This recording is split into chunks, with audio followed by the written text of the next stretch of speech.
Hello, welcome to Speech Talk Live. This is episode number 16. My name is Jay Yoza, and I'm the host of this show.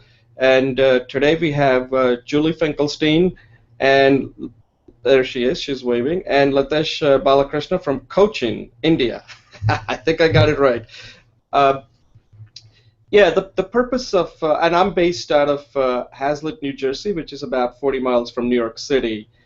And one of the things about this program is that we kind of complement this Coursera course called Introduction to Public Speaking that's taught by Dr. Matt McGarrity from University of Washington.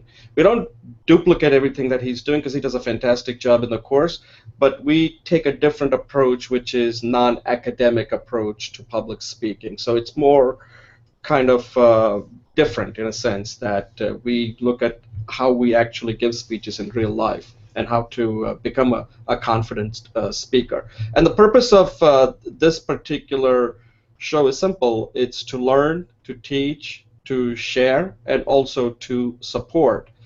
And today's agenda, once I go through the introduction, is we'll have a quick intro from Julie and Latesh. And then what we do is this is a public speaking. We usually will start and give a 3-minute talk on any topic. And one of the things I'm going to try to bring out is that when you give your 3-minute talk, the objective is you're going to stop after 3 minutes, but you got to be so compelling that somebody wants to know more. And obviously, you're not going to get a chance to give more than 3 minutes, but that's what you want to get to, that you've got 3 minutes, but they want more information because you were so compelling. So today's agenda is basically all Steve Jobs. The reason I made this theme all Steve Jobs is because every time I review introductory speeches on Coursera's on-demand platform, I would say about 50%, maybe a little bit less, I would say close to 50% cite Steve Jobs as a speaker they look up to. So I thought today we will review 3 of his speeches. These speeches come later in his life, so these are not from the time when he started Apple. These are when he came to Apple the second time. The first one is the Stanford speech that he gives, the commencement address. The second one is the iPhone launch. And the third one is the last speech he publicly gives before his death. It was 4 months before he died. And the reason we're doing this on Steve Jobs is because, let's face it, he's an acknowledged great speaker. So we want to learn some of the techniques that he uses. What does he do well, and what can we take away from some of the things that he does? So that's the program. At this point, I'll have Julie and Latesh do a quick introduction, and then we'll get to our 3-minute short speech, and then we'll get going with our Steve Jobs program today. Julie? Hi, thanks, Jay. Hi, Latesh. Hello, everybody.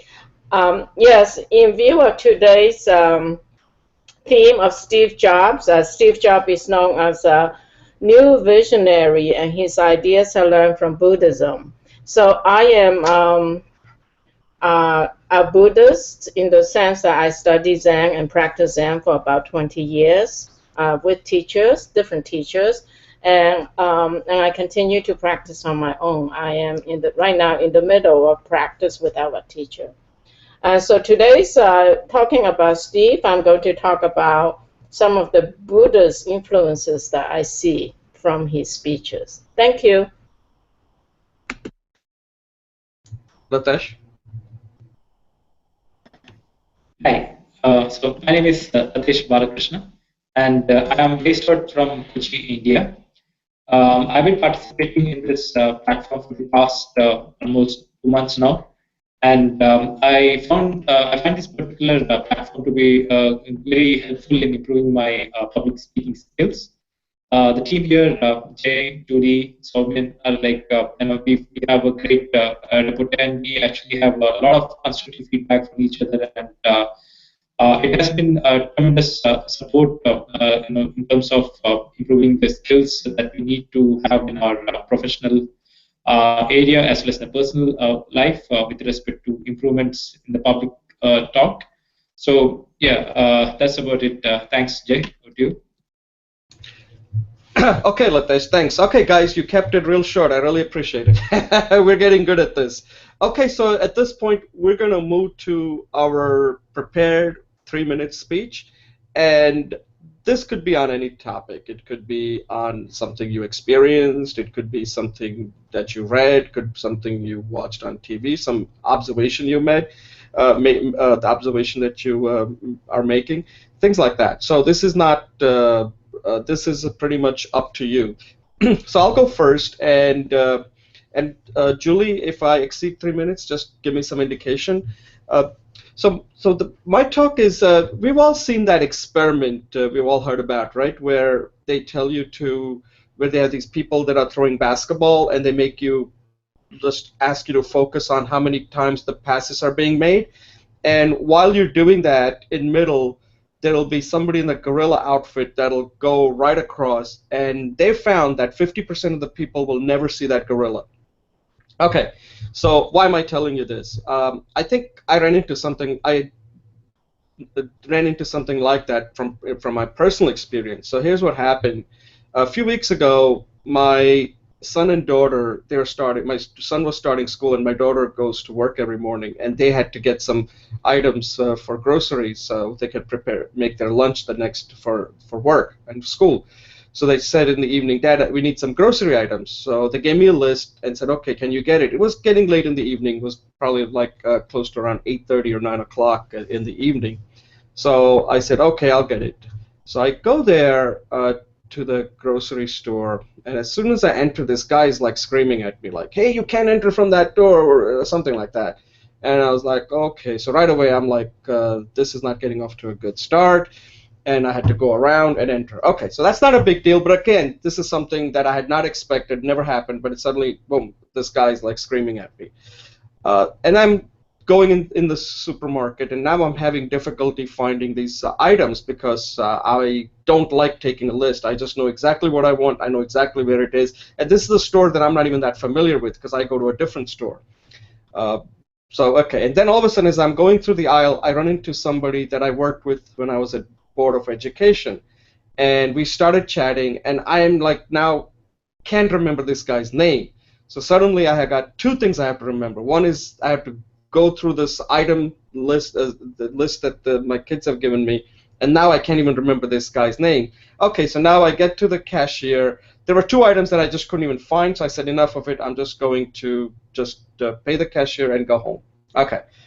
As I'm leaving the supermarket, I can't find my car. I'm like, wait a second. There are not that many cars here. What happened to my car? I drove it here. I can't find it.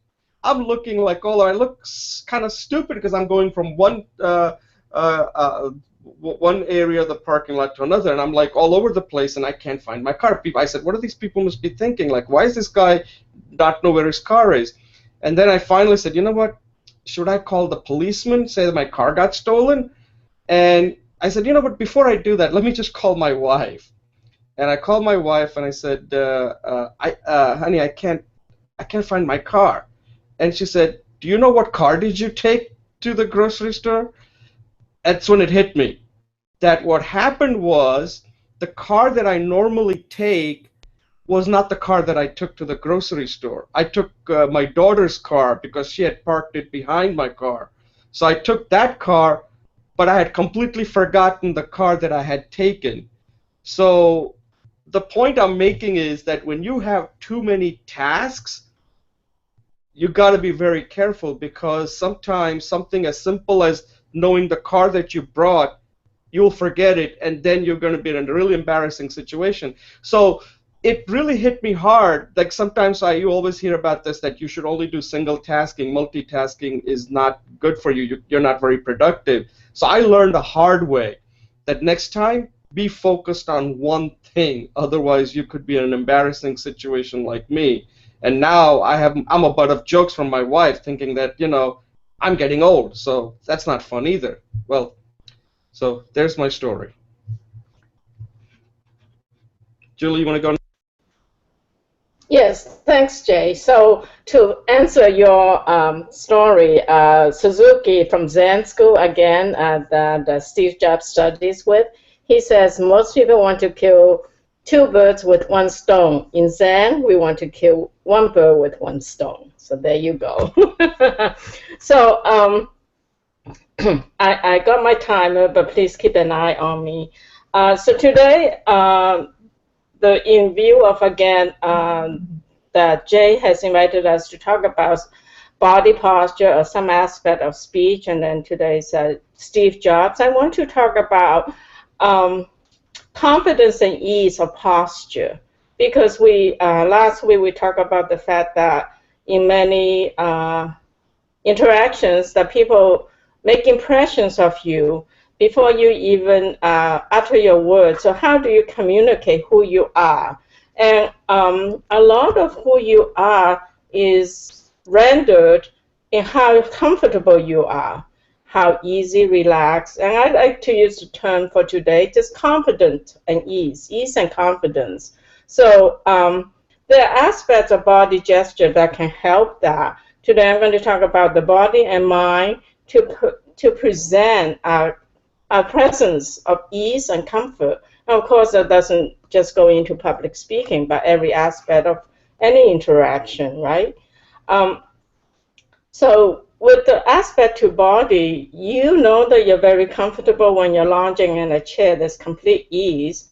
And you're safe, so you might not feel confident, but you're certainly comfortable. But in a public arena, we want to shift into confidence and ease rather than comfortable and ease. So how do you do that? The first thing is to get into the place of ease and relaxation, and that's body posture. If you're standing, you want to stand on the top third of your foot. There's a little spot that is it's called the bubbling spring in Chinese. But if you stand on the ball of your feet, you will naturally be both buoyant and stable. And then if you take that energy and just use alignment of gravity, which I talked about, you can bring it up to your knees, to your head, all the way to your head, the crown of your head. And you will find that in Japanese, when I was taking a saw class, is that there is a spot that there's no effort and the saw stands up, right? So you want to find that place for your body, and then you relax. You don't waste energy, so you're relaxed and you're easy. And then the second question is, how do you project confidence? And I think that confidence, you come with making yourself in your mind's eye that you're strong and big. So you can take a nice deep breath in, and you visualize yourself being bigger than your normal self, right? So with this, I'm down to about 7 seconds, so I'm going to wrap it up, is that when you take a posture of confidence and ease, people will feel that's what you're about and will be attracted to your presence. So thank you. Wow, that's right on time. She's got the time all. Got the time thing. All right, Latesh, you're next. Okay. All right. So before I start my timer, I would like to declare that I came totally unprepared, and I was like, I forgot about the 3 minutes talk we are supposed to give. But anyways, I take Julie's sense of being confident, and I'll talk about the agenda today, and specifically what we have today is like three topics on three areas where like we're going to actually cross and slice and dice Steve Jobs speeches. So I would like to talk for 3 minutes on one particular facet of Steve Jobs which was not there in these videos. So my time starts now.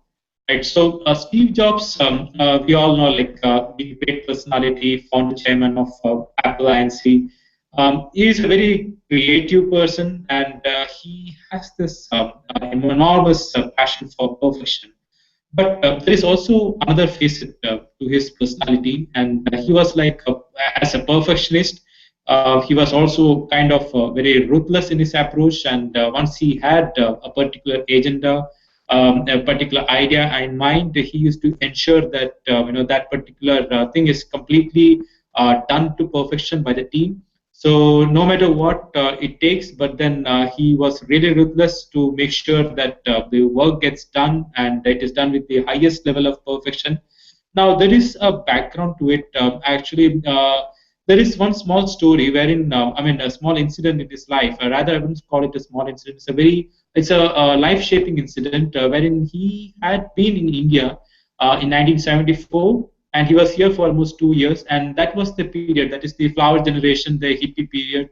So he came to India in search of spiritual enlightenment, and he was in search of one specific Baba, in Karoli Baba. So he was looking for this Baba, and he actually had a very different image of India. But when he landed up here and he found that what's the actual reality, so much of poverty, so much of crime, and he actually lost all his money and savings, and he finally, when he just landed up to the place where he was supposed to meet the Baba, he found that he had already passed away. So, and then on top of that, there were incidents wherein like he was famished, and he was struggling. I mean, they were two of them who had come to India, he and his another companion, and they had a very tough time. And in fact, the Indian citizens with whom they were interacting were not very kind to him. So all that really shattered his beliefs. And it was like very painful incident, which he probably doesn't give too much of importance as well. But then this trauma that he went through in India actually shaped his personality a bit. So not, I would say, to a major extent. So he became this perfection obsessed personality, and who's like always going for that great product with complete set of features, etc., which is the best in the world, best in the standards, with like the best people. So all this has come with some kind of background. So I would say that when any of us goes through certain circumstances, that actually changes our outlook towards life, and that change, maybe for the good or the bad, but teaches us a lot of life's lessons, which can be implemented, at a later stage. So that's about it. Thanks, Jay. Over to you. Okay, thanks, Latesh. That was excellent. Very good insight there. The only thing is you just went a little bit over, I think. So next time. But I think you did prepare for that. It sounded like you prepared. Anyway. All right, we'll take a brief pause and then we'll get started with segment number one. Okay?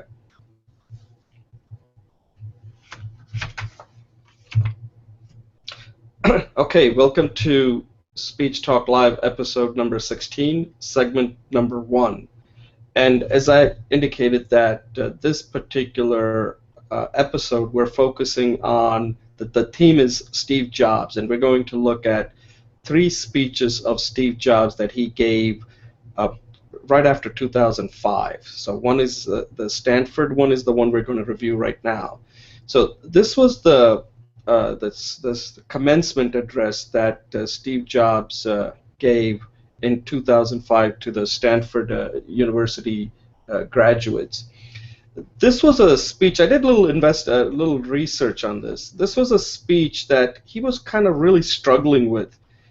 Initially, he wanted to not give it, and he sought some help actually to give this speech from Aaron Sorkin. He's a movie director and a screenplay writer, and it was really struggle, like how should he give this speech, because he's been asked, it's pretty prestigious to give a commencement speech all over the world, especially in the United States, and to a university like Stanford right out of Silicon Valley. And he takes an approach here that I think we can all follow whenever we're in a similar situation. And what he does is that he basically wants to give 3 lessons to the graduates, right?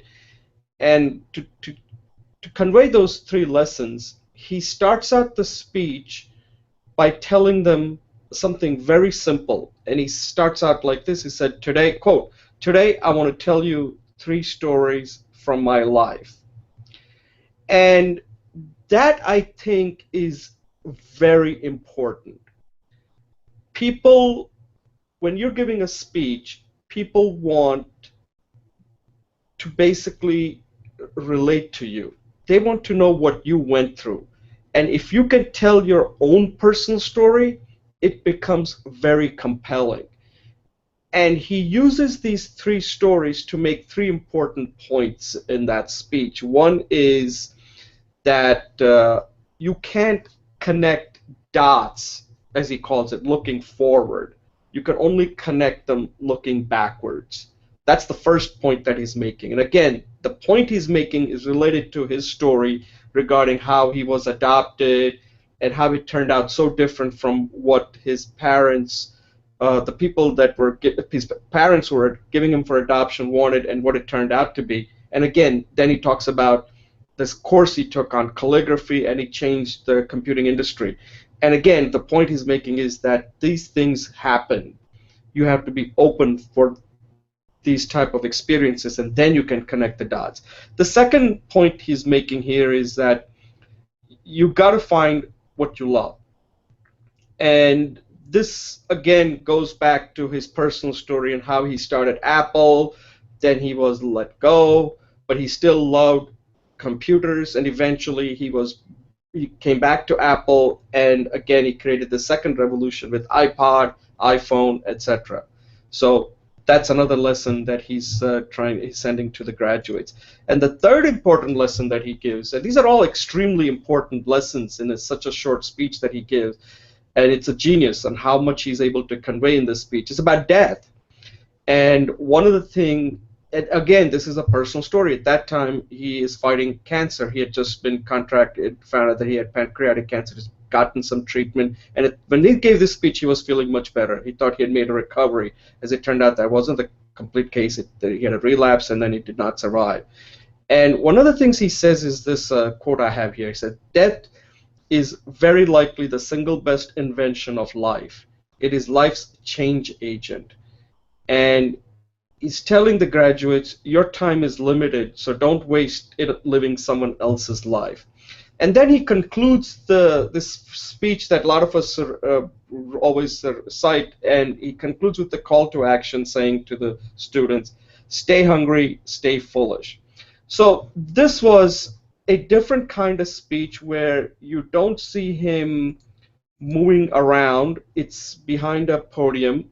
It's a prepared speech, yet you could sense that he's not comfortable in that type of setting. He likes to move and kind of use his gestures and all that, but for this particular, he can't do it.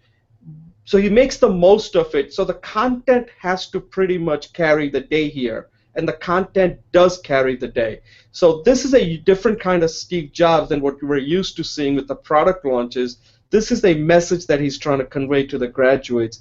So the content has to be overpowering, and what makes that work is how he weaves the three lessons through his own personal stories. So that's what I think that we can all take away on how he does it. So if we find ourselves in a similar situation where somebody says, Julie, Latesh, can you come and talk about meditation? The best way to do that is what the technique that he's using. Find some one or two or three personal stories and make the points. Julie, do you have any, what is your take on this speech? What comments do you have? Yeah, thanks, Jay, and hello, everybody, again. Yes, I think you made all the great points about his story. So I would just say that what he says is okay. I'll give a little bit background who he is. He is apparently known for his Buddhist kind of visionary, and what he's really talking about here is trust your gut. You know, he says you cannot connect the dots of the future. You have to trust your gut. And so in all three stories, he's talking about being true to your own self. So in the second one, he's talking about the idea of the law sometimes is the greatest gift, which is again kind of connects to the idea you can't tell what the story means you can't tell what this experience means at the moment, because some of the worst things in life could be your greatest gift, right? Because he talks about um, also that losing Apple was the biggest gift of his life because he could be a beginner again. He felt heavy with the responsibilities of running a big organization, which was not his passion. So by doing that, he reconnect with his passion, with his gut, right? He stayed in there in Cupertino because he still loved it. And then finally, at the end, he carries through that Zen message of live your life. Don't let people, don't let other people's expectations define you. Don't use the dogma. So one of the basic Zen teachings or Buddhist teachings is even the teachings is a pile of crap, right? Because you want to even burn that away. And interestingly, in Asian martial arts and Zen practice, there's a word called the hara, and the hara is a gut, but they're not talking about the physical organs. They're not talking about the livers and the spleen. They're talking about that as an energy center that you can cultivate for concentration and power, right? So when I talk about in the first session that when you stand in alignment with that gravity, that opens up the energy center so that you can start. That's the first step.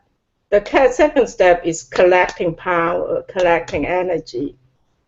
So when he teaches you that live with your gut, he is really teach, and then don't trust other people, trust your gut. He is going to the very fundamental teachings of how to live your life in alignment with your own true self and find out who you really are. And to me, that is a core Zen teaching. So with that, I'll turn back over to you. Oh, excellent. That's a really nice perspective on that. Yeah, I didn't. You're absolutely right. He was very highly influenced by Buddhism. Yeah, so that's a good input there, Julie. Latesh? Yeah, hi. So this particular speech, which was given at Stanford University's commencement address, so it really stands out as one of the masterpiece addressing by Steve.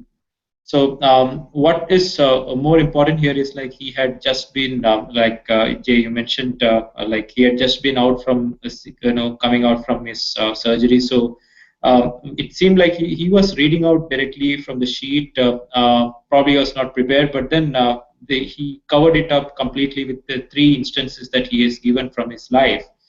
And those stories are something I think it's like the legendary stories now, and he is a legend. He is a great legend. So the stories really touches each and everyone who have heard him on or his video or who would have read his articles about this particular stories. I mean, nobody can actually leave out without mentioning these three instances from his life.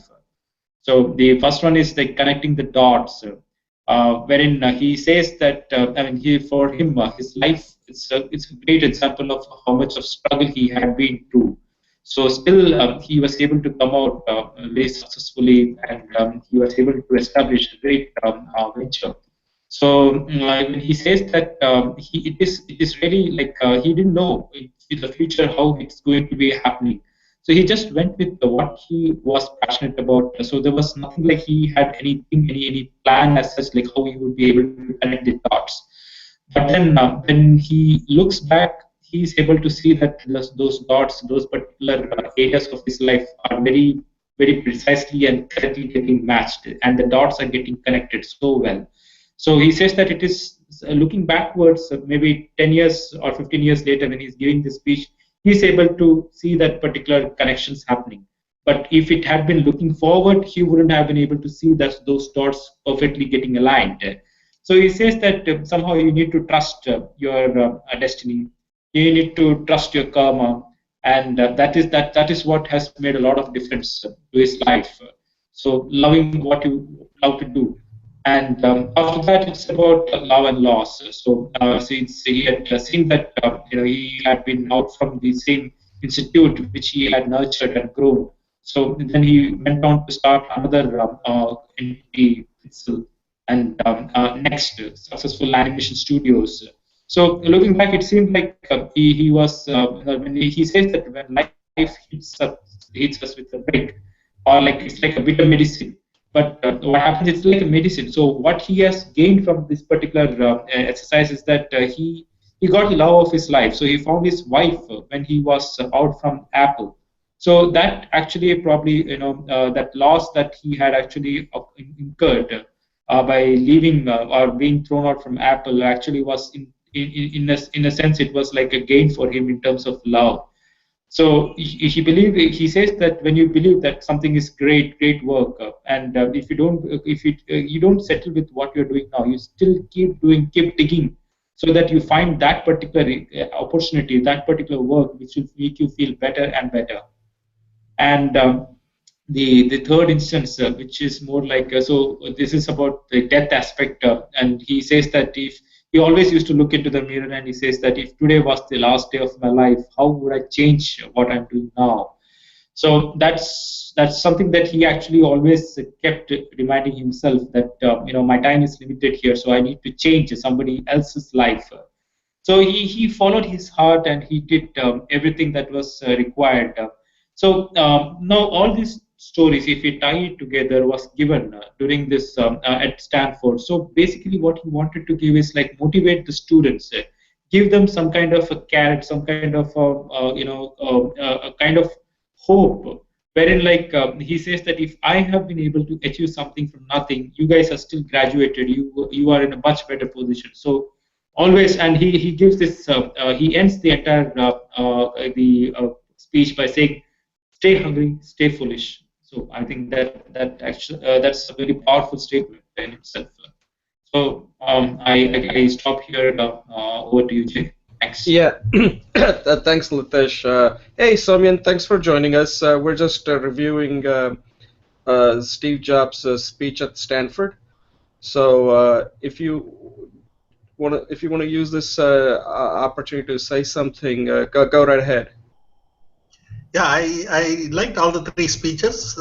They also sort of indicated his perhaps health condition. He was perhaps much more careful during Apple iPhone launch. Then this commencement speech, he was a little sick, and I think the town hall meeting or whatever, he really looked absolutely sick. Okay, so that's one kind of indicator that came through. Fine. In the commencement speech, the final thing that he left with is stay hungry, stay foolish. I couldn't understand the stay foolish part, but I think it was a good speech, a good motivational speech. Otherwise, I really didn't understand what stay foolish meant. Okay, so maybe he wanted to say that. I mean, if you don't ask questions, you remain foolish. So people are generally encouraged to ask questions so that they overcome whatever lack of knowledge they have. I wonder what you people made out of that second part of the slogan. Yeah. So the way I understood it is that what he's saying is stay foolish. Is that the way I understand it is that don't, if you're going to do something that other people are not going to accept, then they're going to think you're a fool, right? And that's what usually happens. It kind of goes back to this Apple campaign called Think Different that basically defined Apple when he came back the second time. And in that campaign, he uses all these different figures that really inspired him. And one of them was Gandhi. And it kind of goes back to what Gandhi says, that whenever you do something in the beginning, people are going to make fun of you. Then they're going to, like, I forgot the exact quote, and eventually you win, right? In the beginning, whatever you do, like our show here, Speech Talk Live, people I are think going it went something like that. First they oppose you, then they ridicule you, then they start following you, something like that. Yeah, right. Yeah, that famous quote by Gandhi. And that's what I understand that stay foolish part of it is, that if you let other people talk you down saying, hi, this idea that you're having this show is so stupid, but yeah, that's how it starts. You got to be foolish to do it, because otherwise, if it was all well understood, then why would you do it? You would just be like everybody else, like, somebody's already done it. That's how I understand that whole foolish part of it. And you also have to be hungry, so they kind of go together. That was based on what this magazine had at the back, and that's, he said, I always remember that always followed that quote. It always stuck in my head, that you got to be hungry and you got to be foolish. Because if you're not foolish, then why even do it? Because somebody will always talk. Your brain will, your head will always talk you out of doing something. So that's what that call to action is. But overall, I think that this speech is considered one of the best commencement speech ever given, and each of the lessons are deep. They are really deep if you look at it, and he does it in such a short amount of time, about 15 minutes, I think the speech is. And the reason the speech has to be read is because of it's a commencement speech. It has to be almost, that is the traditional way of giving out these, delivering these commencement speech. And that's why I included it, because later on we'll see him in a different mode altogether with the iPhone launch, where he has no script. And that's where you can see this is what really is. But it's a 3 different speeches, but if you're going to be a good speaker, you have to be able to adjust based on. Sometimes you can say, well, I'm not going to speak behind a lectern, but you don't have a choice. You have to do it. And this was his way of showing that he is so flexible that he can give a speech when he's behind the lectern, whether he's on a stage in front of thousands of people, or when he has to go in a position where he has to speak to the power, as he does in the third speech with the council. So anyway, let's have a closing thought. Julie, any closing thought on this speech before we move on to the next one? Yes, thank you. Soumya, from what I talk about the stay hungry, stay foolish, it comes from Suzuki in one of the books that he apparently really studies. It was a revolutionary book at the time called Zen Mind, Beginner's Mind. He says, in the expert's mind, the options are few, but in the beginner's mind, the options are infinite.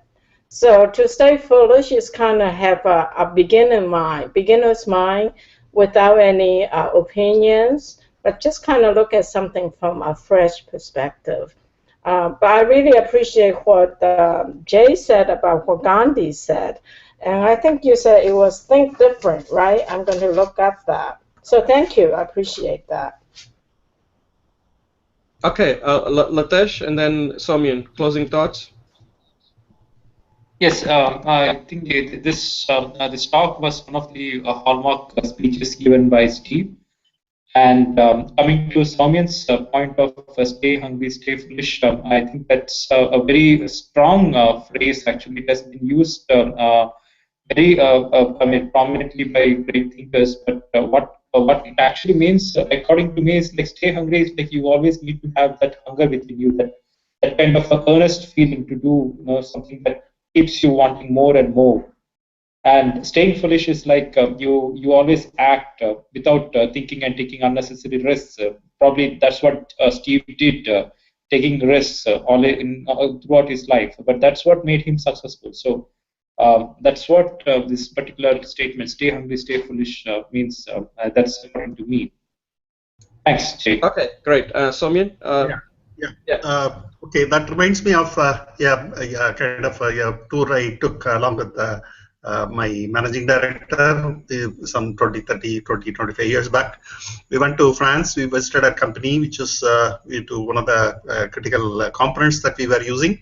And I was a sort of technical expert in that situation. So when I was talking, it was usual for me to show my knowledge, that I knew something about. So I used to ask some leading questions, or when they were answering, I would, if I understood what they mean, I would immediately say, yeah, I understand, okay, without even letting them complete.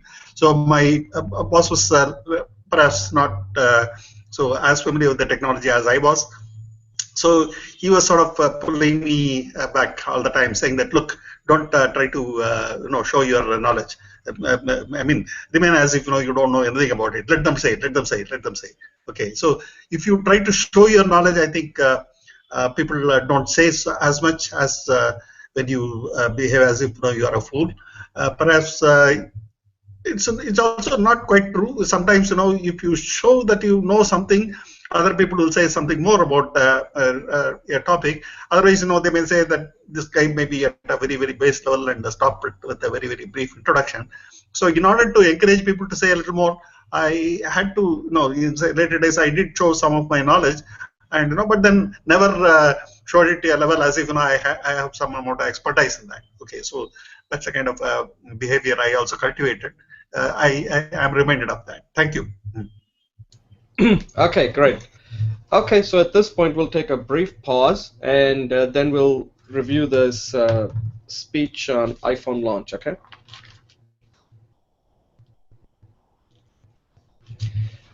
Okay, welcome to Speech Talk Live, episode number 16, and we're moving to segment number 2. And in this segment, we're going to review Steve Jobs' I think one of his famous speech.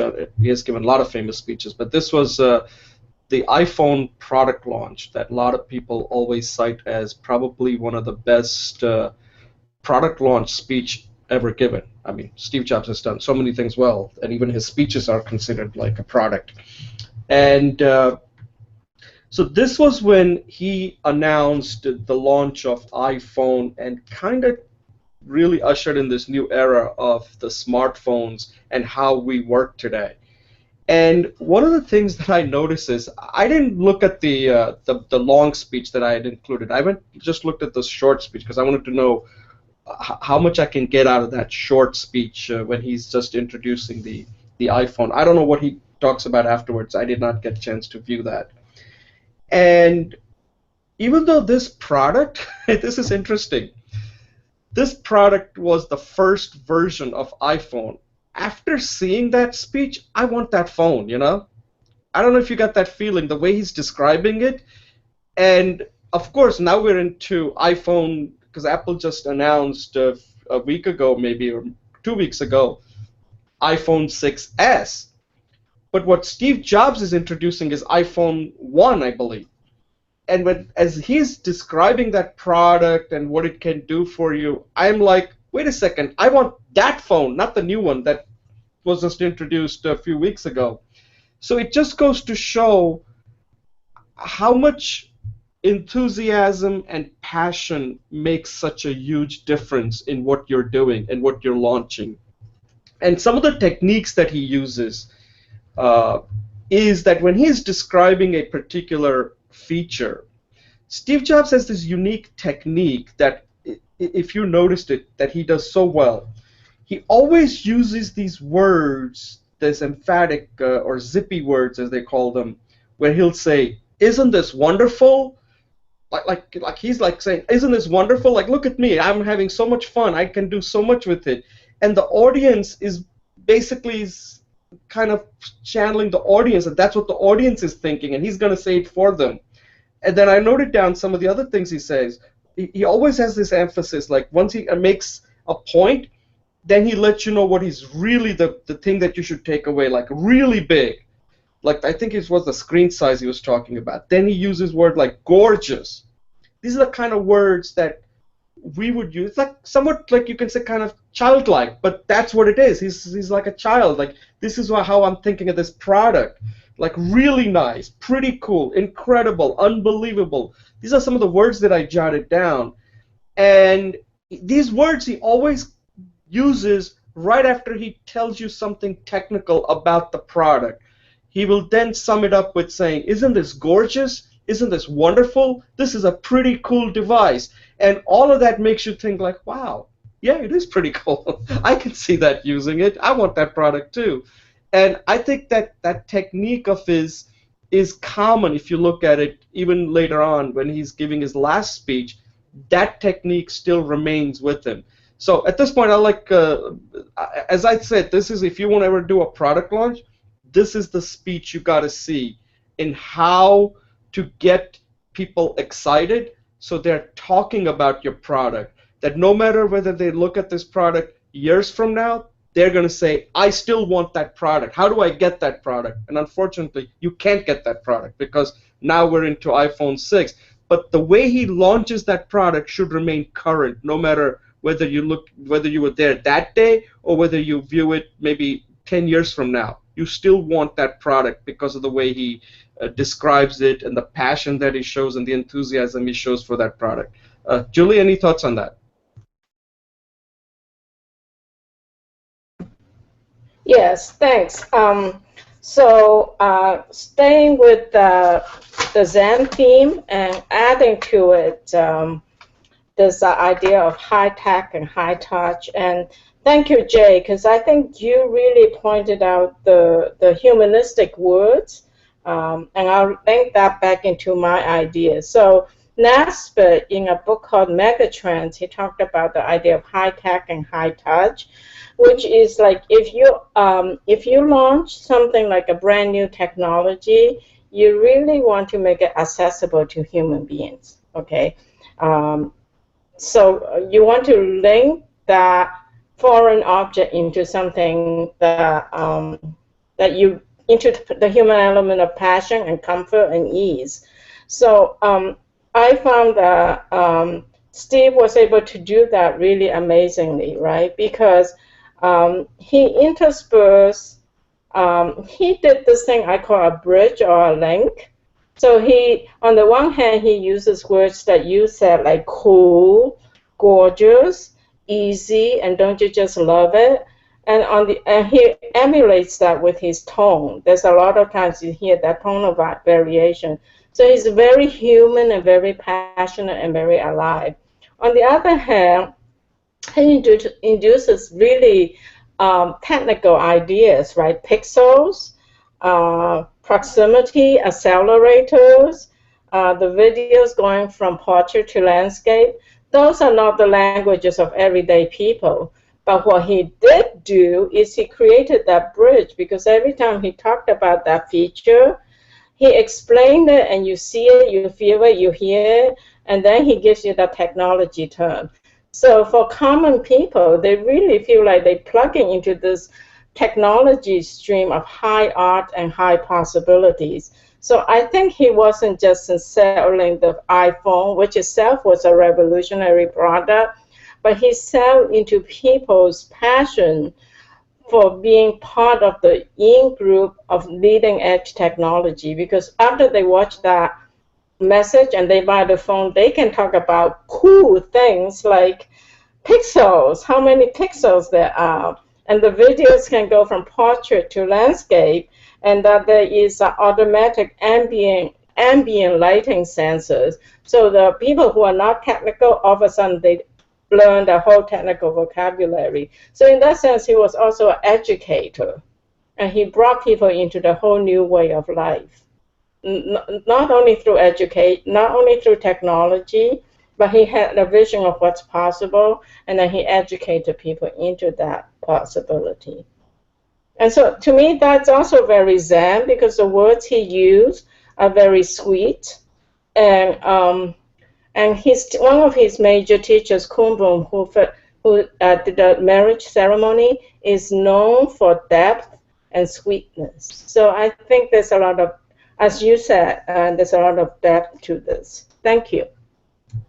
Yeah, that was excellent, Julie. I felt like I was listening to Steve Jobs there, the way you were reviewing that. So you're already picking up some of the techniques that he's using. Latesh? Yeah, I agree with Jay. I was actually looking forward to the next iPhone version from Julie. Great. Yes, I think Julie and Jay almost covered all the points that I was planning to talk about. So I will just bring in some other perspective to what Steve's presentation was about. Steve's, I mean, as you mentioned, Jay, this is one of the best product launches that I have ever seen. And in fact, this video I had seen a couple of times earlier too, and I really love the way he actually presents it.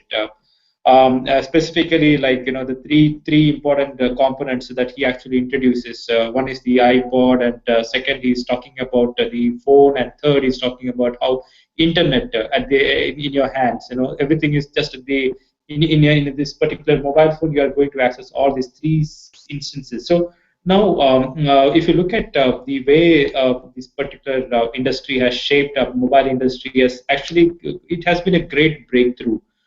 Technically, this was one of what do you call it, a major breakthrough, major invention of the century, I would say, this development of the iPhone.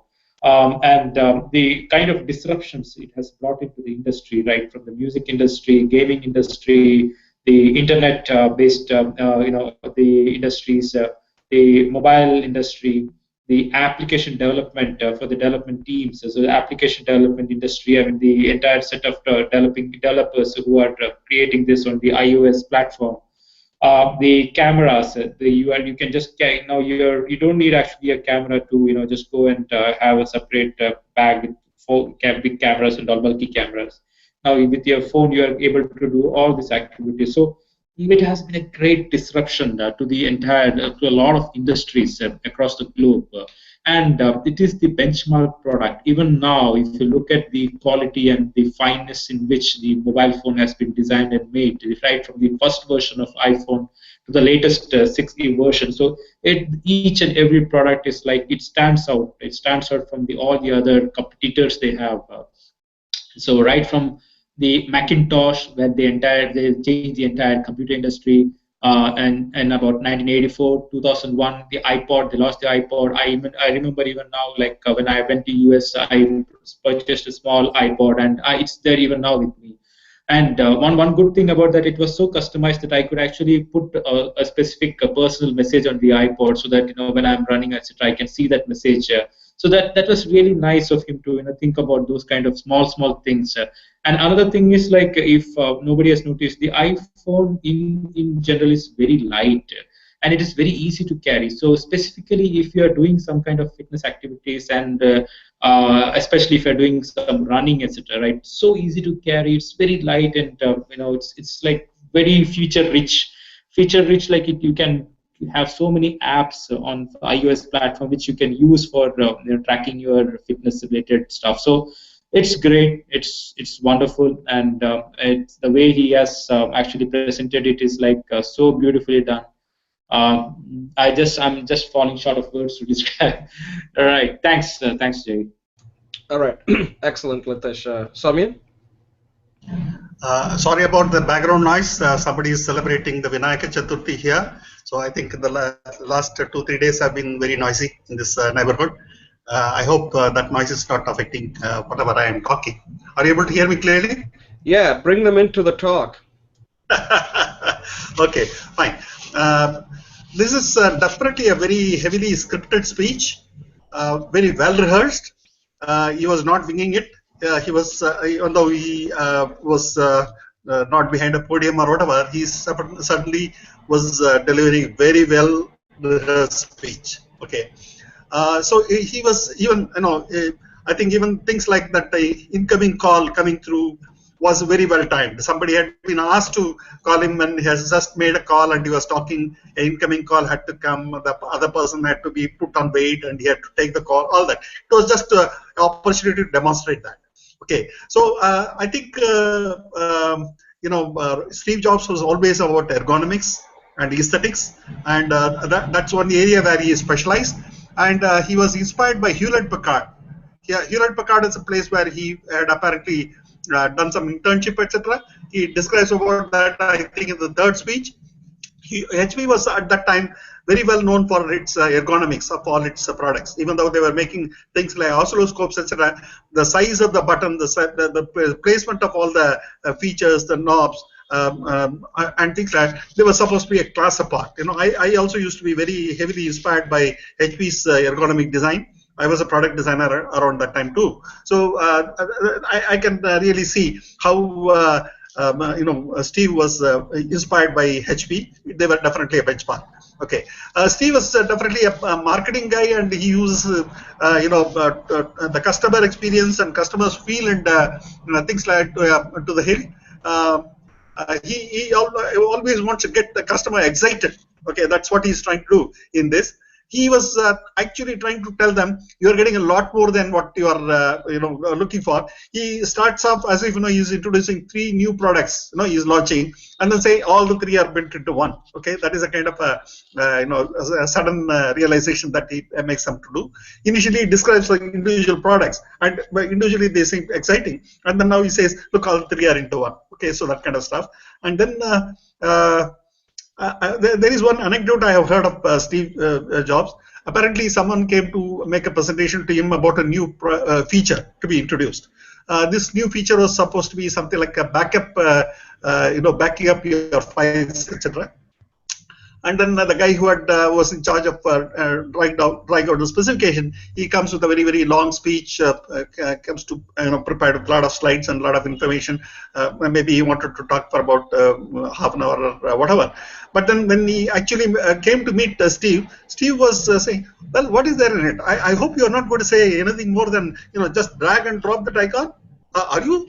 Something like that. Okay, in his mind, it was just the way it has to be implemented is you drag and drop the icon. That's all. Okay, so all the other technical matters, etc., were to be behind were immaterial to him. Okay, so this guy had gone with so much of other technical details, but apparently it was his concept was perhaps not based on the drag and drop. So in one sentence, the entire proposal got sort of reset, and a new direction was given to that. So this is the kind of thing I've heard. That apart, I feel that Apple goes overboard in the way it goes about patenting a lot of details. Sometimes they sound outright silly to me to patent so many features and lock out a product in such a heavy manner with trivial details. And the pricing again is something I feel while they are trying to take care of the customer and all other fronts, they really are charging a very, very exorbitant fee for all their products. That's the other feeling I have. Okay, so with that I stop my review. Thank you. Okay, those are excellent points, Soumyan. Yeah, my closing thought on this is this, that I think Latesh mentioned that this was really a revolutionary product, and the price point and all that, I agree, but I think there is a reason for it, because Apple wants to create that wow factor. That's where he was talking about the design, right? That people wanted that status. Having an Apple product, it gives you status, and that's why they can charge that high price.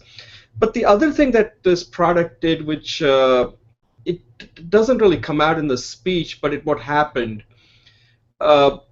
Being in the tech industry, you always felt that the best, if you're working for a company, a big company, you got to use the latest and greatest gadgets because they could afford it, right? What this product did was that curve, so if you have business here and consumer here, at some point that crossed, that intersection happened, and that intersection happened just when this product came out. That now there was a confluence of different technology. There was the device, then there was the internet communication, and then there's this whole cloud part he doesn't mention it, but it's kind of built into that. You need that.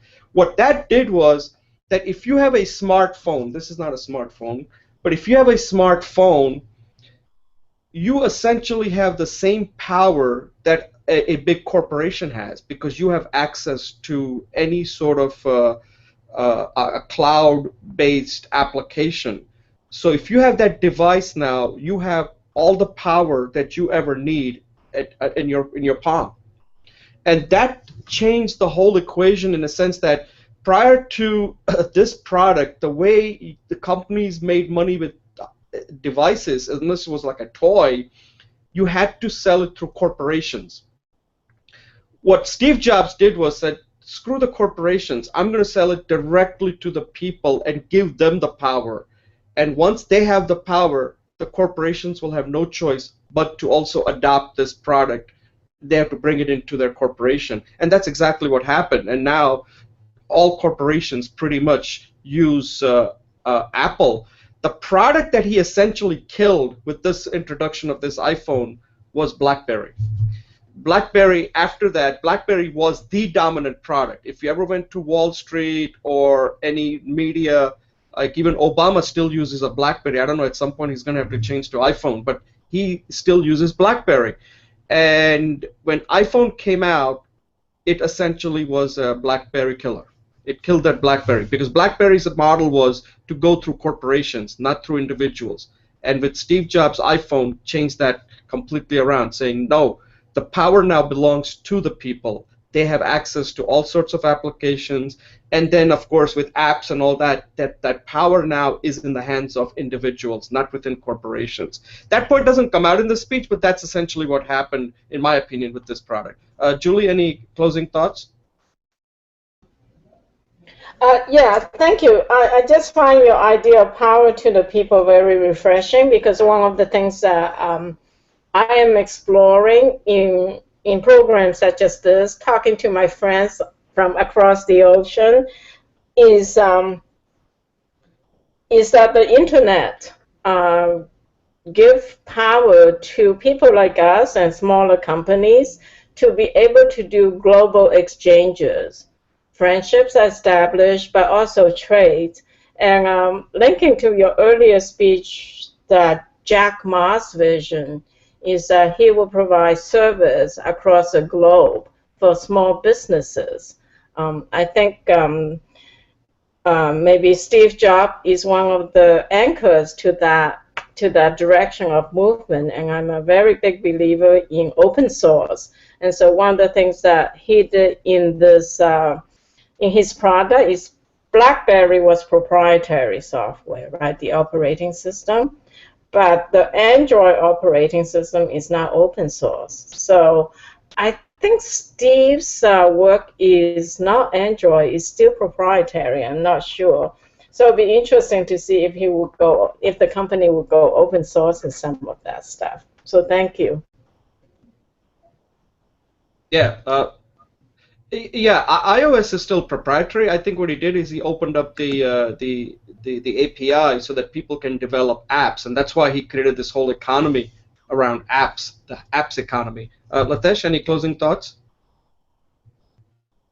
Yes, that's correct, Jay. I think you nailed it when you said that the most important thing that iPhone has done is like it actually shut down. It reduced the business for BlackBerry. And I still remember, like most of the managers in my early organization, when I was working there, they used to have this BlackBerry, on their. It was put on their trouser belt, and it was really good to see. If you are a director, then you will have that BlackBerry to use. So it was like a privileged, buy. But now that iPhone has come up with so many features, it has just been kept. It has just revolutionized the phone industry. It has just reinvented the entire concept of having a phone, a smartphone, rather, not just a phone, a smartphone. Yeah, thanks. Soumya, closing thoughts? Yeah, compared to BlackBerry, which had sort of hard keys, and trying to fit something like 90 odd keys into the bottom part of the phone. This was a touch screen, and that was the biggest change in technology as well. I think smartphones with the touch screen became the de facto standard after this got introduced, and nobody ever went back to using a keyboard kind of a situation at all. Okay, with the hard keys. Okay, so that's a major change, and BlackBerry's claim also was the security of the transaction. So that is still perhaps something that they try to claim, even though they were sort of into deep trouble. Later, BlackBerry even tried to position their product for the normal people. In fact, I remember seeing one advertisement, at least in India, where initially some 5 corporate guys in suit are dancing, and then we are the BlackBerry boys, and then slowly all kind of youngsters with casual clothes and fashionable clothes also join the dance, saying we are the BlackBerry boys. Okay, so So that kind of thing. But then they never could achieve that kind of popularity which iPhone set in motion. So well, positioning and a product things like that way has got its own risk. So when BlackBerry positioned it as a business product, they actually shut themselves off from the consumer product, perhaps. Okay, so it was perhaps an unwitting decision. Okay, so when somebody else came and changed the rules, then that is how the interpretation of BlackBerry strategy looked like. Okay, so that was perhaps a sad thing for BlackBerry. Fine, I think the touchscreen certainly made a big difference too. So that's one of the things I wanted to say. Yeah, that's all. Thank you. Okay, thanks a lot, Soumyan. Okay, so at this point we'll close out this segment and move to the final segment. Okay.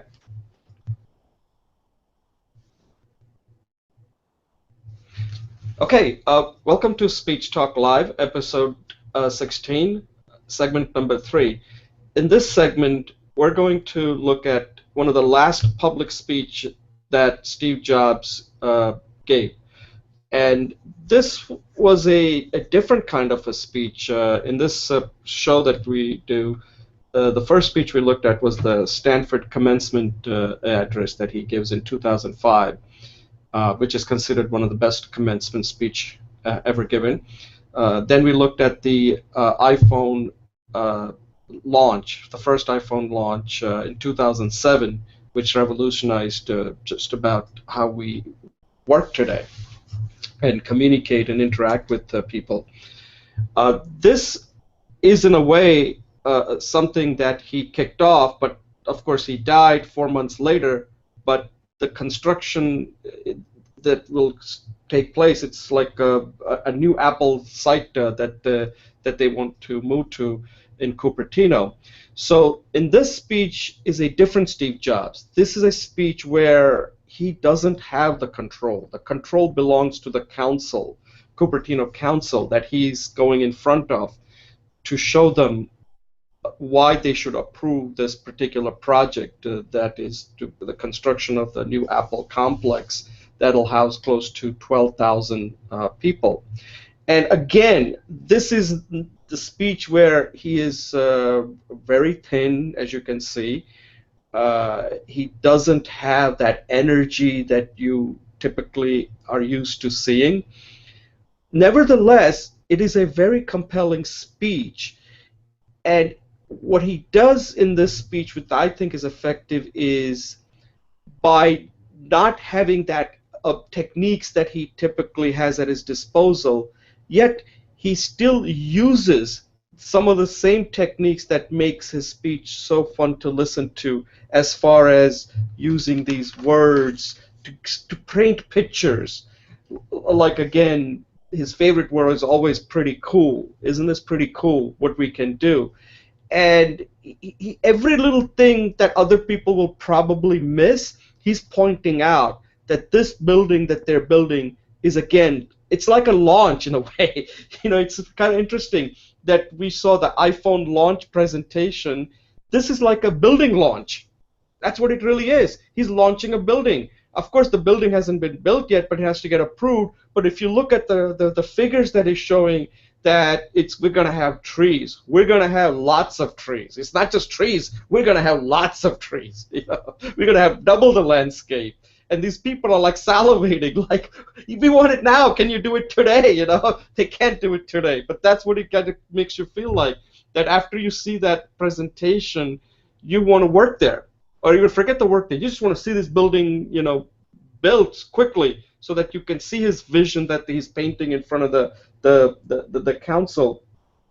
And he's describing all the stuff that would get people excited. And the thing that he's trying to get to these people is that you better approve this, because this is like gonna make you famous if you approve this. And how can the people say no to this? And at the end, I just watched the speech part, but then there's a Q&A part, and these people really are sold already. You can tell that this was and typically when I don't know if you ever attended a council meeting, hardly anybody ever attends it, but this one looks like it's completely packed, and there are people you can see in the background taking pictures. So this is an event, and even though he is weak, the speech itself is very strong as far as what he's trying to convey, that this is the future of not only Cupertino, but of Silicon Valley. And he, of course, will never see it completed, but after he's presented, you're kind of rooting for him that they better approve this because this is something we all want to see. So I thought this speech was it's the last speech he gives, yet I think you can see a lot of the Steve Jobs techniques that he uses in the past comes out in this speech. Of course, he's not moving, but still I thought it was a very compelling speech, a very effective speech in the way he delivers it.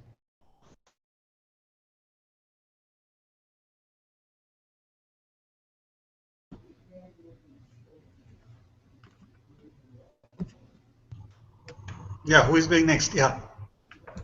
Julie, go ahead. Okay, so thank you. Yes, Jay, this was a very, very compelling speech and was a very forceful speech. And he carried over many of the techniques. In fact, one of the words he repeated in every three speeches was the word gorgeous, gorgeous. But the tone of this meeting was one of poignancy, of a kind of a sweet sorrow. We know that he was very sick. You can see by his gaunt situation. And what I want to point out here is the force that's not in the words, the emptiness or the liminal space between the words, because he is dying. So, in the first speech, he said, live each day as your last. And that's coming to the fore. The other thing he believed in is live to your gut, trust your gut, and change the world, right? And he is offering his legacy here of changing the world in terms of the environment.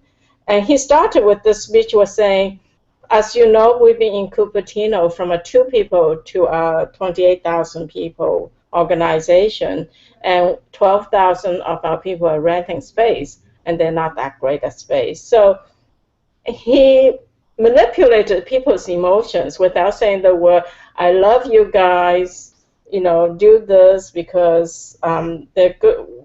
I stuck with you when things went great, so now live my vision.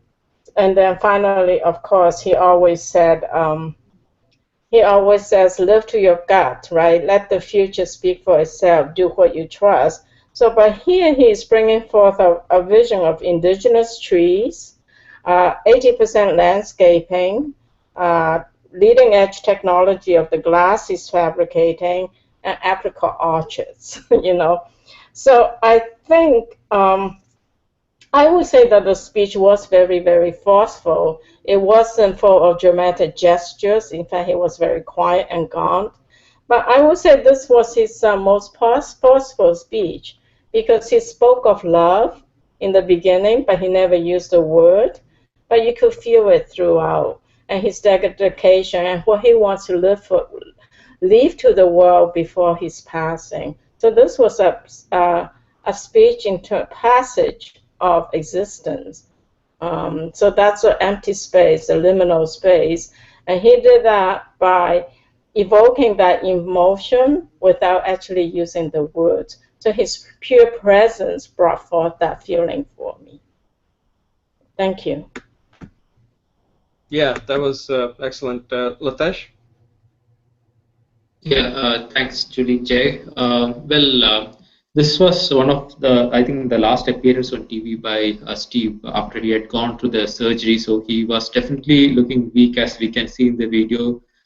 He looked really weak and tired, but still, the way he was actually, his replies to the questions that were being raised by the authorities were like having a flavor of humor, as well as there were like real points that he wanted to convey, that Cupertino is going to benefit a lot by having Apple to be setting up the space there. So 150 acres completely being furnished with a lot of trees. He's going to build one of the best architecture marvel. He's saying that one of the only buildings which is completely circle in shape, with even the glasses in circular shape. So That's something that was like completely packed with the latest whatever is the latest offerings that is there in the building structure. So that is going to be incorporated. 4 stories building and 4 stories of parking with energy centers, backup power, and fitness centers, and everything that you can actually imagine a state-of-the-art office building should have. So Cupertino is going to benefit so much from this investment that he's going to make. So when somebody raises that, what is that we are going to get? He said that we being the largest taxpayer in Cupertino, if we go and set up, say, do you really want us to go back from here to somewhere else? So those kind of, he's so confident that he has so much to give, so much to offer. So there is no way that the community is going to refuse any kind of approvals. And I think his speech was, though he was really tired with the kind of procedures that he was going through, but he was still having a lot of punch in what he was talking about. And he had a vision, and the vision was definitely, to make a difference not only to the society at large, but also to the city where he had been brought up. He wanted to make a difference there itself, giving back to the community, but at a price.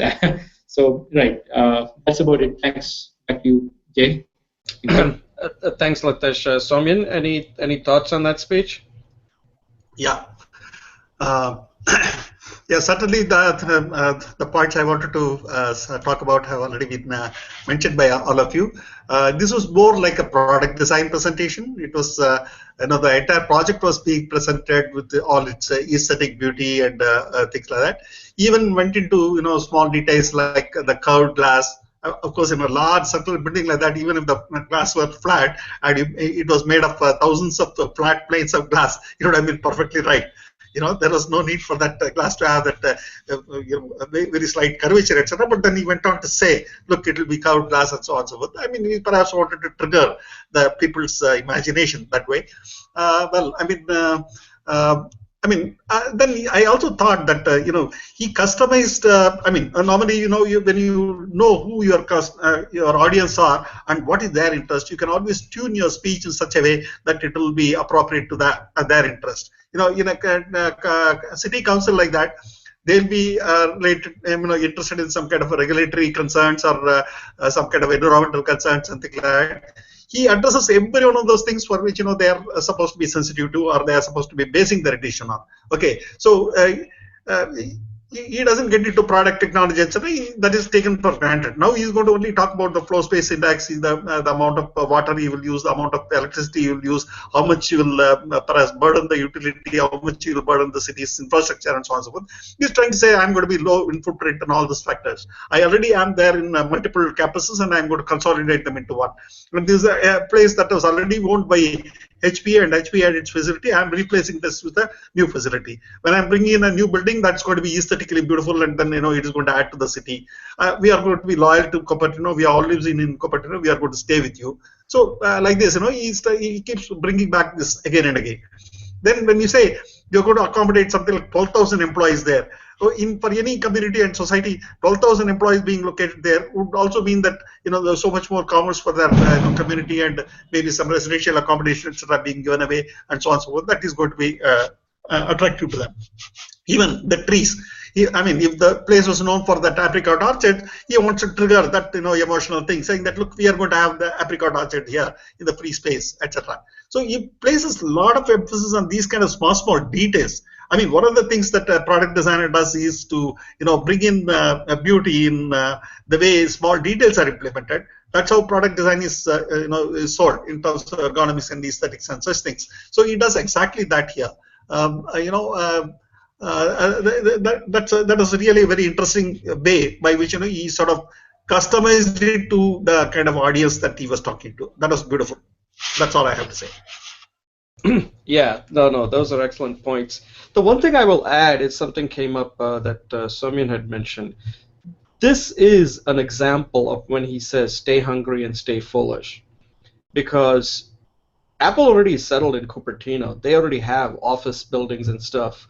But like Latesh was saying, staying hungry, you can't rest. And as you can see, he's dying, yet he's still hungry, and he's still foolish, right? Like he's doing so many things here that nobody's ever done, and it becomes addictive. I mean, this is a part of who he is, and it's also something that if you feel so strongly about what you're doing, it becomes contagious. Other people will catch it and saying, wow, I really believe his vision. Even I can support it. And what he's really telling Cupertino here is that, do you want to be relevant? Right? We made you relevant. Do you want to be relevant for posterity? You're making a history here. And that is something that people are just not going to walk away from. And what he's telling these council members is that you only have one chance in life to say, I had something to do with that approval. And if you don't get with the program, then you're going to miss out on history. So, and what he's saying is, listen, have I let anybody ever down before? If you notice that speech that he started out with, when he tells a story about how he got a job at HP from Bill, just contacting Bill Euler. So he's kind of giving them this whole history of how he's seen this Silicon Valley go from nothing, and now he's taking it to the next level. And that's what he's bringing to this council, that it's in your hands to transition it. I may not be here. I can give you the vision, but it's in your power to make that vision become real. And that's what he's trying to convince them. And who's going to say no to that? And so at the end, that's what this speech is. It's his example of saying staying hungry and staying foolish. Like you're going to have 12,000, nothing like this ever been done. And that's the thing that he's putting in front of this council, that this is what my life is, and I may not have that much more time to live, but I am going to live up to that motto: stay hungry and stay foolish. So that's my closing thought. Julie, any closing? Before others say, I want to raise one more point. Maybe you can try and answer that if possible. But one thing that was not clear to me is whether this speech was supposed to be so much of a challenging situation. Was the city council going to disapprove things? Was it difficult to get approvals, or was it a very routine thing that if he just makes a presentation, it's a formality and it will get approved? I couldn't see why a city council will refuse to have organizations such as Apple, and it's a new project getting approved. Perhaps it was not so challenging a situation. That's perhaps one thought I had. Thank you. Yeah, it's a formality in one sense, but it's politics also. So he just wants to make sure what the city council could do. This is the thing, they could delay it, and that's what he doesn't want. So city council could say, we need this study, we need an environmental study, we need water study, we need air pollution study, we need electrical study, how it's going to traffic study. So what he's trying to really do here is that it's not going to be stopped, but it can certainly be delayed, and sometimes delay is a kiss of death. And that's what he's trying to forestall, that don't delay this anymore. Everything has been done. Like, look at the traffic thing. We're going to, I don't know if he addresses the traffic issue much at all, but he's talking about the landscaping, which is important to people in California. So there are so many different angles that he's pursuing, but the main thing I think he's trying to convey, and I can't really answer the history of this, is that the council does have the power to delay approving it, and that's what he doesn't want. Julie? Yeah, just say thank you. It's a great episode, and I find Steve's. I'm very grateful to you for pointing all this out. I find Steve's whole life to be very inspirational, and now I can appreciate it more, and his speaking skills too. Latesh, closing thoughts? Yes, I think all this talks that he gave today, I mean, that we saw today, all the videos that Jay, you have shared about Steve Jobs were like the best of his the speeches that he had given. Especially the Cupertino one was one of his last public talks. So it was good to hear him talk, even though he was so weak and tired. But then he still had the punch in him. So thanks for bringing this up. And yeah, it was one of his good last talks that we have actually heard. Thank you.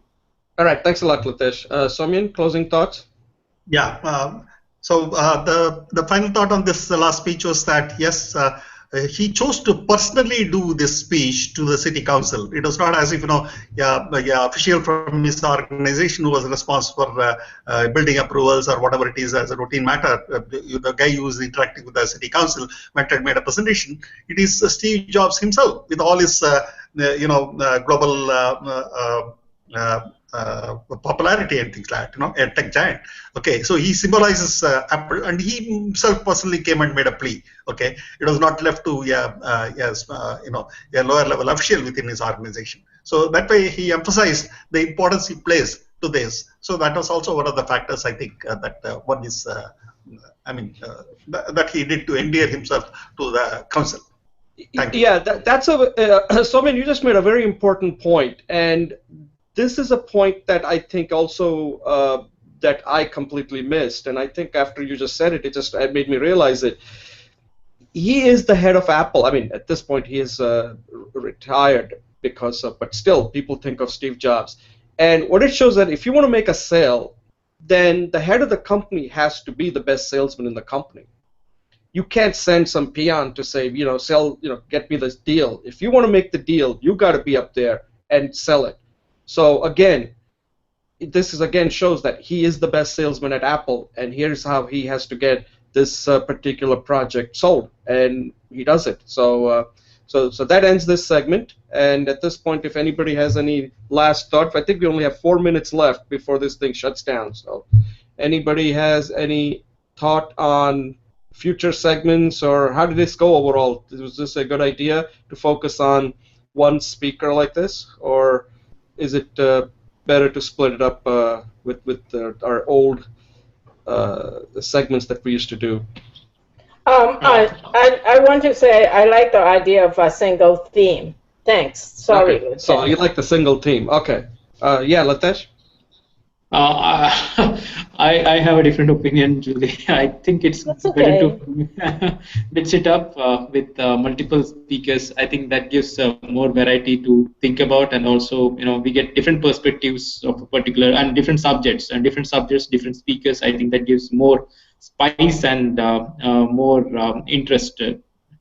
That's my thought. Okay, yeah, that's basically, I agree. That's what we'll do. But once in a while, we just because the reason I did this today is because I review a lot of speeches on the Coursera platform, and Steve Jobs comes up. But you're right, we could have just done one speech, and that would have pretty much covered it. So, yeah, it's something to do differently. We're experimenting, right? We're staying hungry. Sometimes we're following Steve Jobs, staying hungry and staying foolish. So this was one of our foolish idea to try. Okay, so I just want to say one more thing.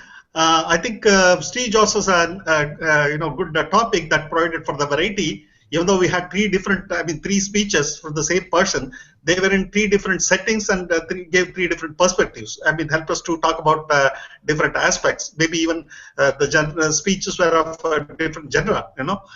So that kind of variety may not be available with all speakers. So maybe we can go through 1 or 2 more where this kind of variety is available. Otherwise, we may have to get back to the other kind of speeches themselves. Okay, so that's it. Thank you. All right. So basically, this was the theme of the thing. I'm going to just send it out. Oh, I messed it up. Stay hungry? Oh, well, that's the New Jersey accent. Okay, this thing is done now. So thank you, everybody, for participating. I appreciate you taking time out and providing your insight into these. I know it's a lot of work, and I really appreciate it. And I'm going to put this out on the Coursera platform because this Steve Jobs comes up quite a bit, and I think we've reviewed, doing 3 speeches, I think we've given a kind of a 360 kind of coverage review of the Steve Jobs and all the different techniques and stuff he uses. So again, thank you everybody for participating, and I'll see you next week. Okay? Bye. Thank you, Jay. Thank you, Julie. Thank you, Simon. Bye. Okay. Bye, everybody. Bye-bye. Bye. Enjoy your weekend. Thanks.